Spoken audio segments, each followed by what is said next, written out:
Good morning guys! So come and spend the day with us. So today's video, meron kaming natanggap na online orders for our guests for today.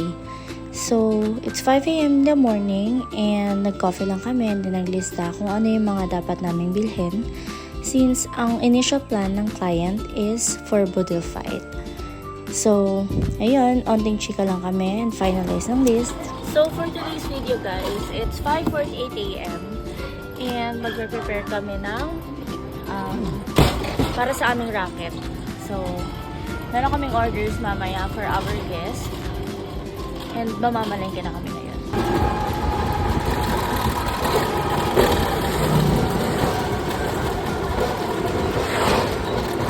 So guys, Ikwento mo. nagkasara po ang ATM machine dito guys. Kanina pa kami naghahanap, buti na lang maaga kami umalis. Pang ilang bangko na namin to? Check natin. AUB. Let's go. Yan, meron. Naku, pag naman si Kuya may pera.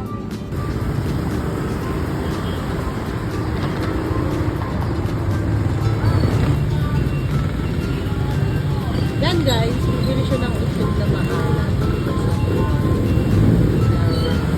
Kay nanay. Nakita namin.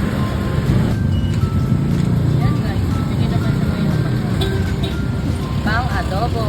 Maintindihan mo kasi nakainin. Bila para ito kasi nga daw, ano mo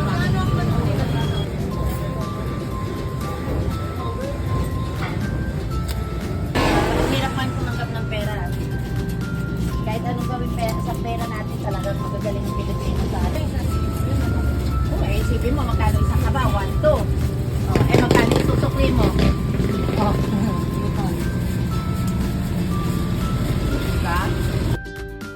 So dito nga ay nag-prepare na ako ng mga kailangan and yung mga pinamili namin, hinugasan ko na at nilinisan.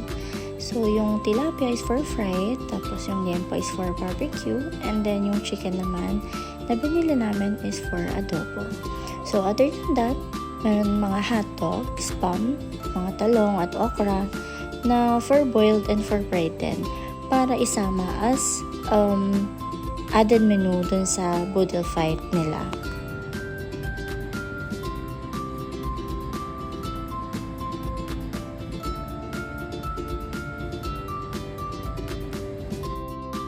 Dito naman ay nag-prepare na ako ng marinade para sa ating liempo barbecue.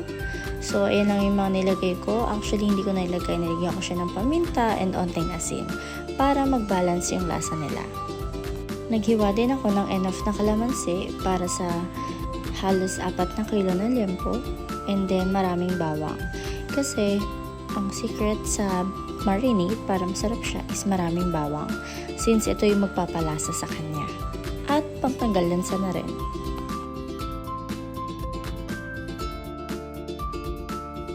So dito nga ay kanya-kanyang toka na kami ng aking partner. So ako ang bahala sa liempo and siya naman ang magluluto ng adobo. Other than that, yung mga natirang mga menu or mga lulutuin ay hati na kami. Pero mostly siya ang gumawa since nag-request pa po yung client namin or yung guest namin for today na magkaroon ng simple decoration para sa kanyang pamangkin since this is a birthday party for her.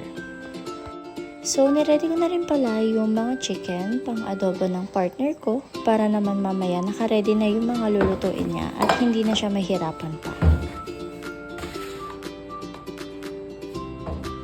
So, dito nga ay ready na ang ating liempo barbecue at ang ating chicken for adobo. Aantayin ko nga lang pala for at least 1 hour para ma-sip-sip talaga ng baboy yung marinade natin. So dito inayos ko na yung for fried tilapia, nilagyan ko na siya ng asin para naman mamaya is ready na rin siyang iperito at kumapit pa yung alat sa kanya. Since maaga pa, it's almost I think 8 a.m. that time and hindi pa naman lulutuin yung tilapia kaya nilagay mo na sa ref. Nagbuhat nga pala muna ako ng galon dito kasi wala na kaming butter and ito rin kasi yung mga pinangsasabaw namin para sa mga food. So while waiting sa ating marinade, naglilista muna ako ng mga pinamili, nagko-compute, and chinecheck kung tama nga ba yung mga nabili namin. So by 9 a.m., nag-start na ako mag-ihaw kasi medyo matagal tong inihaw na to. So after nyan, habang ako nag-iihaw, yung partner ko is nagluluto na rin ng adobo. And after nya, nagpa-fry na rin siya ng mga ibang dish.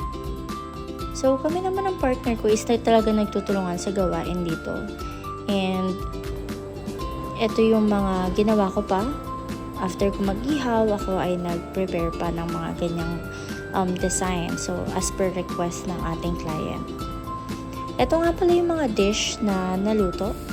Which is, ayan, makita nyo, yung liempo with toppings, adobo, and then nagluto rin kami ng boiled okra, fried talong, tapos may longganisa and spam.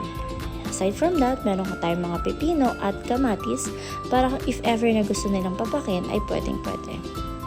Ayan, yung tilapia kanina, may hotdog and itlog na maalat.